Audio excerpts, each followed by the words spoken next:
Now here's the controls for the game. Walking around is done with the analog stick. When out on a hunt, you can look around by using the D-pad, and you can recenter the camera behind the player by pressing the L1 button. The triangle button is used to take out your weapon and use it. You can use a drawn weapon by pressing the circle button to do a different attack, or even press triangle and circle together for a third attack. Combination attacks solely depend on the weapon that you're using, however. The square button will put your weapon away, and it's also used to use an item. The X button is used to crouch when standing, to dodge roll in a certain direction with your weapon out, or to dive when you're facing a large monster with your weapon put away. The R button is used to run around. It's also used for special attacks with weapons, but we'll get into that when we get into weapons. So alright, let's get you fighting. After all, this isn't Monster Layabout, it's Monster Hunter. After talking to all the people with ellipses, go ahead and go to the training area in front of and behind your house. There you will meet the trainer himself. He offers basic practice, weapon use, hunter information, or you can leave. Basic practice teaches you the stuff that you would learn in other Monster Hunter games. And this is actually the stuff I'll teach you in this video, so don't worry about that one. Next are weapons. So let's go through those. This is a basic giant weapon that would make Cloud from Final Fantasy proud. It's a huge chunk of weapon that can be operated in a few different ways. An upswing, a slash, and a satisfying down slash. Its best feature includes the ability to block, taking very minimal amount of damage. And almost every single hit can actually be charged by holding whatever attack button you hit. The downside of this is, of course, pretty obvious, as the charges and clunkiness of the weapon make it the slowest weapon in the game. And it requires practice as well as a little bit of planning ahead to make sure your hits strike where you want. Now the trick to the long sword is the power bar that fills up as you hit enemies. It has 3 different levels of power that can be raised to: white, yellow, and red. Once you've filled up the power bar by hitting the monster, tap on the R trigger to start slashing away. Once you do several hits in a row, finish it off with a great slash. The strength of your weapon will increase with your sword glowing. This is the basic and most balanced of the weapons. It doesn't do much damage, but it is very fast. You can block attacks by pressing and holding the right trigger. Also, these weapons have very powerful status effects that they can put onto monsters like paralysis, poison, and sleep, which have a better chance to put a status effect on a monster because of the speed of the hit. This is also the only set of weapons in which you can use items while you have your sword drawn. You do this by blocking and then using the item button. This is another fast weapon type that focuses on straight attacks. The difficulty with this weapon is that they dull quickly, and they don't do much damage with a single strike. And so they kind of have to act in a flurry of strikes to do as much damage as they can as fast as they can. Pressing the R trigger sends you into a demonization mode, which sends a flurry of attacks which can be comboed over and over if you have the skill. The trick to demonization is that if you have a combo going when your stamina bar depletes to 0, it keeps on going until the end of the combo. So if you learn the few infinite combos the dual swords have, this weapon can be your best friend.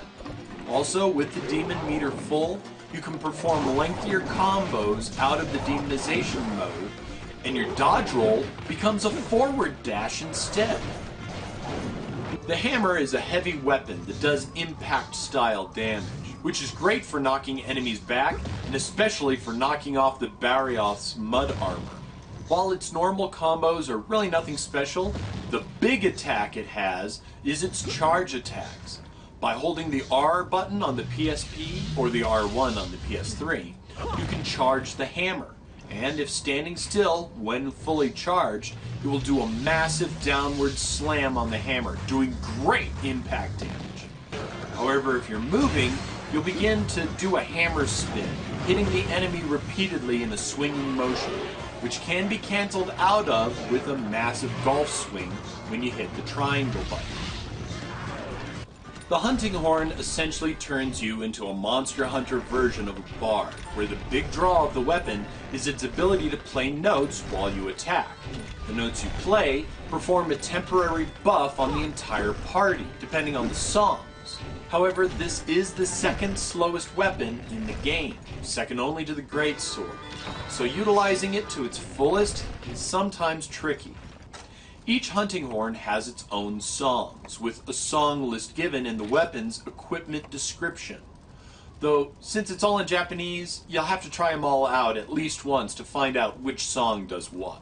But a lot of the songs even sound completely different, so if you plan on making this your main weapon, it'd be smart to have a notebook handy to write down what each song does for what horn. To perform the music notes, you must attack, and each horn has 3 different colored notes. Triangle uses the first, circle the second, and triangle and circle together uses the third. Learning to form combos while forming songs can be tricky, but luckily, if you want to give everybody a specific buff, you don't actually have to hit an enemy for the note to register. Just simply attack the air if you need to. Lots of players swear up and down that this is the best weapon in the game. They can strike from a distance, unlike swords, and they have a big honkin' shield that really protects from heavy attacks. There's also the bonus of being able to block and attack at the same time by pressing and holding the right trigger button to guard and then simply attacking. Or, if you are proficient with the timing, able to land a powerful counterattack move after blocking a hit. You can also perform a charging attack, where you rush into the fray by pressing the triangle and circle buttons together. Now, this is a bit of a misnomer in that the gun lance doesn't shoot like a gun would. The shells it uses are made to drive a gunpowder attack into the monster, so it's more like a shotgun lance than anything else. But the sharpness of the lance does decrease when you do this, so be careful. Like the lance, you guard with the right trigger. Fire the gun with the circle button, or an even more powerful attack by guarding and then pressing the triangle and circle buttons together. You can use a quick draw to shield yourself and draw your weapon quickly by pressing the R trigger and then the triangle button. You can charge this weapon like a lance and like a greatsword for even more damage, but it takes time, just like the other two. You reload by pressing the R trigger and then the circle button. Now, even though the gun lance uses shells, the great thing is you don't need to purchase any. The slash axe, or switch axe as it's known in the US, is a large weapon that can attack in 2 different ways. By pressing the R trigger, you can switch between a sword or the axe form. The sword form is the stronger of the two and is much faster than the axe form, but you will only be able to use it for a certain amount of swings before reverting to the axe form. To charge the sword form up, you'll have to wait for a certain allotted time, or use the reload function. The reload function, only usable when the sword gauge is under 50%, will charge up by about 40% and give it a special feature for a limited time. The special feature varies from axe to axe, but can grant either an attack up, element up if the axe has an element already on it, temporarily grant elemental or status effect damage, or even increase the rate of exhaustion in monsters. It's a good weapon if you want to be flexible. The bowgun is the lightest of the long-distance weapons. They're strong and sometimes can be fired quite quickly, over and over, but they do take shells to use. Run out of shells, and you're stuck with low-grade ammunition. Gun ammo can be made through combining or bought at the item shop. The light bowgun is, well, very light, and allows the hunter to move around quite easily with the weapon out. That also means that you can't use heavy shells, and so less damage is done. The heavy bowgun does more damage, but is kinda lunky. And while there's a difference in light and heavy bowgun types, all bowguns are different, as some guns refuse to fire certain shells.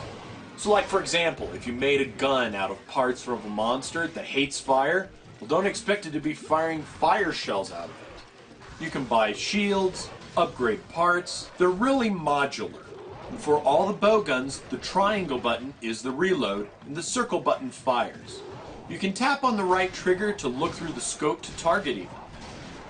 You can hold the left trigger to make adjustments. This weapon is like a gunbow, but it can shoot distances even further than the gunbow. The damage it does is at its peak while the arrow ascends and decreases when it descends. Trajectory does need to be accounted for with the bow, and you'll need to brush up on your aiming. Press the triangle button to draw the bow and release it to fire. And you can fire rapid shots or allow the bow to charge up. Charging the bow will change how the bow fires, and like the bow gun, each bow is different from the next. If you have a vial of something that would give a status effect to the arrow or monster, then you can coat an arrow by pressing the triangle and circle buttons together. You can also fire an arrow rain by charging the bow to maximum and then pressing triangle. There are 3 different types of arrow rain, which is governed by the bow that you are using. You can have a widespread area attack, a more condensed area of attack, or an explosive round that detonates upon attack within the ground. Much like the hammer, keep your friends in mind when using the arrow rain. Now it may take a while, but I would highly suggest finishing all of the weapon tutorial missions in the training areas, as it'll give you gold, in this world called Zenny, and experience to see what weapons you like and what works for you. I've always gone for long swords myself, well, and switch axes, while Sean really prefers the twin blades and the hammer. It's hammer time! You can't touch this! Can't touch this, Devil Joe! Bitches don't know about my parachute pants!